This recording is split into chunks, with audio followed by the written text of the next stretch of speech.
Hello friends, मैं हूं आपका करियर कोच ललित भदौरिया और आज हम डिस्कस करेंगे कि यूएई में सिक्योरिटी सेक्टर में आप अपना करियर कैसे बना सकते हैं। राइट फ्रेंड्स, सबसे पहले तो मैं आपको बताऊंगा कि यूएई में सिक्योरिटी सेक्टर एक बूमिंग सेक्टर है, एक एवरग्रीन सेक्टर है और बहुत सारी लिक्विडेटेड जॉब अपॉर्चुनिटीज़ अवेलेबल हैं। तो अब हम डिस्कस करते हैं कि किस प्रकार से आप अपना करियर जो है सिक्योरिटीज़ में बना सकते हैं। राइट सबसे पहले मैं आपको बताऊंगा कि यूएई में जो सिक्योरिटीज़ हैं बेसिकली वो दो कैटेगरीज में डिवाइडेड हैं। एक को हम बोलते हैं डीपीएस और दूसरे को बोलते हैं पीएसबीटी। राइट तो अभी तक क्या होता था कि जो डीपीएस में जो कैंडिडेट्स आते थे उनका ट्रेनिंग वगैरह दुबई में होता था। उनका जो 12 आवर्स का जो ड्यूटी होता था वो ऑलमोस्ट 1790 और 1800 एडी होता था। अगर रफली इंडियन करेंसी में हम कन्वर्ट करते हैं तो 34,000 और 33,000 के आसपास बैठता था। लेकिन जो कैंडिडेट्स पीएसबीडी में जाते थे यानी कि अबू धाबी में जाकर जो ट्रेनिंग करते थे तो उनका जो सैलरी होता था वो ऑलमोस्ट 2770 एडी होता था और कुछ कंपनीज उससे ज़्यादा भी पे कर रही थी, लाइक 2800 एडी और 3000 AD at times. Okay so अभी हम लोग डिटेल में डिस्कस करेंगे कि डीपीएस और पीएसबीडी में क्या डिफरेंस है और क्या क्राइटेरिया है, क्या लूप होल्स हैं, क्या एडवांटेजेस हैं, किस तरीके से हम अपना करियर सिक्योरिटी में बना सकते हैं। राइट तो सबसे पहले हम लोग स्टार्ट करते हैं कि सिक्योरिटी सेक्टर में काम करने में आपको क्या क्या प्रोवाइड करती हैं कंपनीज, आपको क्या क्या बेनिफिट्स होते हैं। राइट देखिए, जैसे कि आप किसी भी सेक्टर में अगर जाते हैं दुबई के अंदर, लाइक रिटेल, सेल्स, बैंकिंग और manufacturing, any kind of sector, तो जो लेबर लॉज हैं दे आर ऑलमोस्ट सेम और अधिकतर कंपनीज आपको अकोमोडेशन, ट्रांसपोर्टेशन, मेडिकल प्रोवाइड करती हैं, एनुअल पेड लीव्स देती हैं। बट ध्यान रखें कि जो लीव दी जाती है, जो पे लीव दी जाती है जिसको हम बोलते हैं paid leave with return ticket, यानी कि जब आपकी ऑलमोस्ट 2 साल की जॉब कंप्लीट हो जाती है तो उसके बाद आपको जो कंपनीज हैं वो आने जाने का खर्चा देती हैं और आपको जो आपका लीव का जो टाइम है उसका भी आपको पे करती हैं। तो अधिकतर जो कंपनीज हैं वो आपको 2 साल के बाद ही लीव ऑफर करती हैं, लेकिन इसका ये मतलब नहीं है कि अगर आपको कोई इमरजेंसी पड़ जाए या आपको घर आना है तो आप घर नहीं आ सकते। Most of the companies are very flexible with leave. तो आप कभी भी आफ्टर 6 मंथ, आफ्टर 7 मंथ्स और आफ्टर 11 मंथ्स और 12 मंथ्स, जब भी आपको घर में ज़रूरत है और जेन्युइन रीज़न है तो आप अपने कंपनी के एचआर से बात करके, सीनियर से बात करके कभी भी लीव ले सकते हैं और अपने घर आ सकते हैं। राइट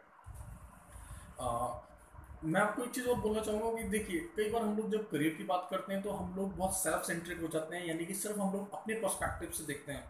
हमें ये भी ध्यान रखना होगा कि जो कंपनी आपको हायर कर रही है, जो कंपनी आप पर इतना पैसा खर्च कर रही है, देखिए उनको भी चाहिए कि उनके द्वारा ट्रेन करा हुआ कैंडिडेट इंडिया लौट कर ना चला जाए या आगे जॉब करता रहे। एंड एक चीज़ मैं आपको और बोलना चाहूँगा कि देखिए, ऐसा कुछ भी नहीं है जैसा पहले सुनने में आया करता था कि बॉन्डेड लेबरर्स या ज़बरदस्ती आपसे काम कराएंगे या आपकी अगर इच्छा होगी तो आपको वहाँ रोक कर रखेंगे या आपको लीव नहीं देंगे। ऐसा पहले हुआ करता था, अब ऐसा कुछ भी नहीं होता है। अगर आप वेल एजुकेटेड हैं, आपको लेबर लॉस की जानकारी है, तो मुझे नहीं लगता कि ऐसी कोई कंप्लेन अभी तक मेरे को सुनने में आई है। Right friends, so let's start with the criteria. Okay, हम अभी तक डिस्कस कर चुके हैं सैलरी पार्ट को। मैं आपको बता चुका हूँ कि डीपीएस और पीएसबीडी में पहले सैलरी क्या हुआ करती थी। डीपीएस में मैंने आपको बताया जो सैलरी हुआ करती थी वो ऑलमोस्ट 1800 एडी हुआ करती थी, approx equivalent to 33 to 34,000 Indian currency in hand, along with accommodation, transportation and medical, जो कि आपको फ्री दिया जाता है, और रिटर्न टिकट्स। जब आपके 2 इयर्स पूरे हो जाते हैं तो कंपनी आपको 2 महीने की एक साथ छुट्टी देती है और आने और जाने का फेयर भी प्रोवाइड करती है। और जो आपकी 2 महीने की जो लीव होती है ये पेड लीव होती है। Right friends, okay. अब हम लोग चलते हैं सैलरी पार्ट को। मैं थोड़ा सा और डिफाइन करूंगा यहाँ पर कि जो पीएसबीडी मैंने आपको बताया, पीएसबीडी में पहले क्या हुआ करता था कि सिर्फ 12th पास कैंडिडेट लिए जाते थे। मिनिमम जो क्राइटेरिया हुआ करता था एजुकेशन का वो 12th पास हुआ करता था। और पीएसबीडी में सैलरीज भी जो है डीपीएस से ज़्यादा मिलती थी। पहले पीएसबीडी में जो सैलरी दिया जाता था वो ऑलमोस्ट 2770 एडी अप्रॉक्स हुआ करता था, 2770 दिरहम या 3000 दिरहम तक भी कुछ कंपनियां पे करती थी ट्रेनिंग करने के बाद। राइट जब आप पीएसपीटी के टेस्ट को क्वालिफाई कर लेते थे, एनएसआई के एग्जाम को क्लियर कर लेते थे, फिजिकल और मेडिकल आपका क्लियर हो जाता था, उसके बाद आपको ये सैलरी दी जाती थी। राइट और अभी गुड न्यूज़ ये है कि डीपीएस की सैलरी बढ़ चुकी है यूएई के अंदर। अभी अधिकतर कंपनियों ने 2200 AD देना स्टार्ट कर दिया है, so this is the right time to move to UAE in security sector. और 2200 AD का मतलब है ऑलमोस्ट 42,000 इंडियन करेंसी में आपको मिलता है, 42,000 रुपये। और अकोमोडेशन, ट्रांसपोर्टेशन, मेडिकल क्योंकि फ्री है। तो खाने का जो देखा गया है, अधिकतर कंपनीज या तो आपको मेस प्रोवाइड करती है, या यूएई के अंदर दुबई या अबू धाबी में खाने का कोई प्रॉब्लम नहीं है, आप बाहर से भी खाने को लगा सकते हैं, आपको टिफ़िन फैसिलिटीज़ हो जाती हैं, या कुछ कंपनीज आपको किचन फैसिलिटीज़ भी प्रोवाइड करती हैं। तो अगर आप बाहर नहीं खाना चाहते, फॉर एग्जांपल आप प्योर वेजिटेरियन हैं, या आप बाहर का खाना पसंद नहीं करते, तो आप खुद भी कुक कर सकते हैं। क्योंकि आप लोग बैचलर अकोमोडेशंस में रहते हैं, तो आप अपने पार्टनर्स की हेल्प ले सकते हैं और सारे काम को शेयर कर सकते हैं, राइट। इसके अलावा लॉन्ड्री वगैरह की फैसिलिटीज़ भी कंपनी प्रोवाइड करती हैं। सो ऑल इन ऑल देखो दोस्तों, जब आप बाहर जाते हैं काम करने के लिए तो बहुत सारी दिक्कतें आती हैं। हम लोग इंडिया में ही जब दिल्ली, बॉम्बे, बैंगलोर या चंडीगढ़ जाते हैं काम करने के लिए, तो ऐसा तो नहीं है कि वहाँ पर हमें सारी फैसिलिटीज़ दी जाती हैं। कहीं ना कहीं हमें एडजस्ट करना पड़ता है, right? So same thing goes with UAE. But what I'll tell you that UAE is really a nice place to work and make your career, right? तो दोस्तों अब हम लोग डिस्कस करेंगे कि बाकी के क्राइटेरियाज क्या हैं। सबसे इम्पॉर्टेंट चीज़ जो यहाँ पर आपको समझना है कि आपका जो क्वालिफिकेशन है, जो आपका एकेडमिक क्वालिफिकेशन है, वो मिनिमम इंटरमीडिएट होना चाहिए, राइट। अभी कुछ समय पहले तक क्या होता था कि 10th पास कैंडिडेट भी जा रहे थे दुबई। अभी भी कुछ कैंडिडेट्स जो हैं वो 10th पास जा रहे हैं, क्योंकि बहुत सारी कंपनीज ऐसी हैं जो आपके डॉक्यूमेंट्स को अटेस्टेशन नहीं मांगती हैं। अटेस्टेशन देखिए दोस्तों, आप अटेस्टेशन में कंफ्यूज ना हो। एक्चुअली एक तो हमारे इंडिया में अटेस्टेशन होता है जब हम किसी A1 क्लास ऑफिसर से जेरोक्स के ऊपर सील लगवा लेते हैं और अपने डॉक्यूमेंट को सर्टिफाई करा लेते हैं कि ये उसका एक ओरिजिनल कॉपी है और हमारे दस्तावेजों को जांच कर लिया गया है। लेकिन जब हम जॉब्स अब्रॉड की बात करते हैं तो अटेस्टेशन का मतलब होता है HRD, सेंट्रल गवर्नमेंट से सील लगती है आपकी ओरिजिनल पासिंग आउट सर्टिफिकेट्स के पीछे। तो ध्यान रखें इस चीज़ का कि कम से कम इंटरमीडिएट होना ज़्यादा अच्छा रहेगा। और यहाँ तक सुनने में आ रहा है कि अभी आने वाले समय में may be with in next 1 year और 2 ईयर्स जो क्राइटेरिया है एटलीस्ट फॉर PSBD, वो 12 से बढ़ाकर ग्रेजुएशन कर दिया जाएगा। सो फ्रेंड्स, अगर आप अभी हाई स्कूल पास या 12th पास हैं, so this is the right time to move, otherwise things are getting more complicated day by day, right. तो अभी तक हमने डिस्कस किया सैलरीज के बारे में और क्या क्या आपको इंसेंटिव दिए जाते हैं, क्या फैसिलिटीज़ प्रोवाइड करती हैं कंपनीज। अब हम लोग आते हैं क्राइटेरिया पार्ट पर, राइट। देखिए फ्रेंड्स, क्वालिफिकेशन को हम ऑलरेडी डिस्कस कर चुके हैं। अब आपको ये समझना होगा कि फिजिकल फिटनेस भी एक बहुत इसेंशियल क्राइटेरिया है। आपको फिजिकली फिट होना चाहिए। हाँ, और सबसे एक इम्पॉर्टेंट चीज़ मैं आपको बताना चाहूँगा कि आपकी बॉडी पर कोई भी विजिबल टैटू नहीं होना चाहिए, क्योंकि अधिकतर कंपनीज टैटू को पसंद नहीं करती, या तो वो आपको टैटू को हटाने के लिए बोलती हैं। और अगर टैटू आपका बहुत ही बड़े साइज़ का है, लाइक अगर नेक पर है या आपके हाथ पर है और क्लियरली विजिबल है, then it can be problematic for you, right friends. तो अगर आपकी बॉडी पर टैटू है तो ध्यान रखें कि टैटू का साइज़ ज़्यादा बड़ा ना हो, या आप उसको हटाने का कोशिश करें, but in proper manner, right. Don't put your self in trouble. अभी मैं बोल रहा हूँ तो ऐसा नहीं है कि आप घर पर अपना एक्सपेरिमेंट्स करना स्टार्ट करना है, okay. Take some proper medical advice from the expert, okay friends, okay. और मैं आपसे एजुकेशनल क्राइटेरिया की बात कर ही चुका हूँ।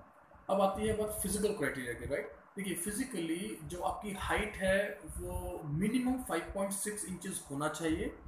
और कोई कुछ कंपनीज ऐसे भी हैं जो 5.7 या 5.8 या 5.9 भी मांगती हैं, right.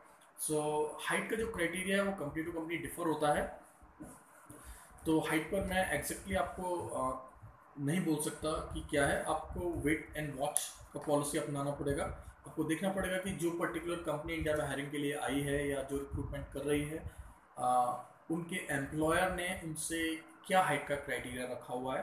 But I would say अगर आपकी हाइट 5.6 इंचेस भी है without shoes, then you need not to lose hope, right. बहुत सारी अच्छी कंपनीज हैं जो 5.6 कैंडिडेट्स को भी हायर कर रही हैं, ओके।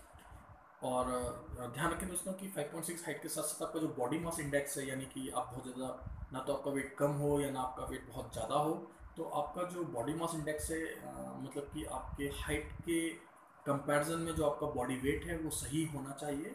एक अच्छा बैलेंस होना चाहिए दोनों के बीच में, right? It has to be in the right proportion, okay. And इसके अलावा मैंने आपको बता ही दिया कि टैटू बॉडी पर नहीं होना चाहिए, आप फिजिकली फिट होनी चाहिए, आपकी टमी बाहर नहीं होनी चाहिए।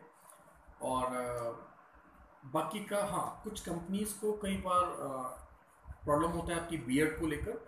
जैसे हमारे देश में होता है कि अलग अलग धर्मों के लोग अपना अलग अलग तरीके से रहते हैं, कुछ लोग दाढ़ी बढ़ाते हैं, कुछ लोग पग रखते हैं। तो ये भी आपको डिस्कस करना पड़ेगा, क्योंकि बहुत सारी कंपनीज हैं वो पग को अलाउ कर देती हैं, और बहुत सारी कंपनीज हैं वो बियर्ड अगर एक प्रॉपर शेप में है तो उसको अलाउ करती हैं, और बहुत सारी कंपनीज को अलाउ नहीं करती हैं।